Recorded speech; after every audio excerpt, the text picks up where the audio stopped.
প্রায় ৯ বছর পর ট্রেনের ভাড়া বৃদ্ধি করছে রেলওয়ে পূর্বাঞ্চল। সরাসরি টিকিটের দাম না বাড়িয়ে পন্টেজ চার্জ বা মাশুল আরোপের মাধ্যমে এই ভাড়া বৃদ্ধি করা হয়েছে। এতে ট্রেন ও আসনভেদে সর্বনিম্ন ৫ থেকে সর্বোচ্চ ২২৬ টাকা বেড়েছে। এই ভাড়া বৃদ্ধির সিদ্ধান্ত কার্যকর হবে ২০ ডিসেম্বর থেকে।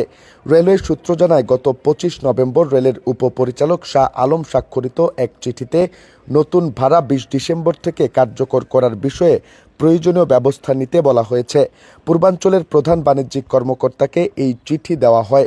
এরপর ৮ ডিসেম্বর সহকারী প্রধান বাণিজ্যিক কর্মকর্তা জসিম উদ্দিন ভূঁইয়া এ চিঠি কার্যকরে জনস্বার্থে প্রচারের জন্য অনুমোদন করেন। পূর্বাঞ্চলের সর্বনিম্ন ভাড়া বাড়ছে ৫ টাকা আর সর্বোচ্চ ২২৬ টাকা। রেলওয়ের তথ্য অনুযায়ী এবার ৬টি রুটে ১১টি সেতুতে পন্টেজ চার্জ আরোপ করা হচ্ছে।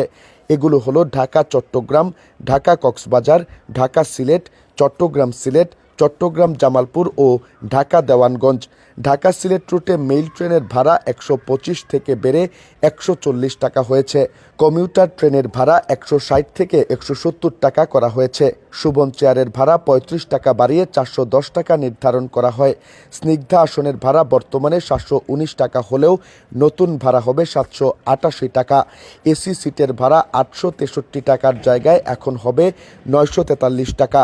এসি বার্থের ভাড়া ১২৭ টাকা বেড়ে ১,৪৬৫ টাকা হয়েছে। চট্টগ্রাম সিলেট রুটে স্নিগ্ধা আসনের ভাড়া ৮৫৭ টাকার জায়গায় দিতে হবে ৯০৯ টাকা। সুবন চেয়ারের ভাড়া বেড়েছে ২৫ টাকা। প্রথম বার্থের ভাড়া ১,০৮০ থেকে ১,১৩৭ টাকা করা হয়েছে। এসি সিটের ভাড়া ১,০৩০ থেকে ১,০৮৭ টাকা করা হয়েছে। এসি বার্থের ভাড়া বেড়েছে ৮৭ টাকা। আগে ছিল ১,৫৯১ টাকা, এখন দিতে হবে ১,৬৭৮ টাকা।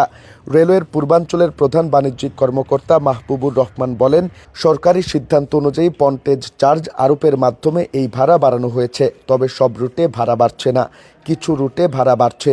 আবার যে ভাড়া বেড়েছে তা খুব বেশি নয়।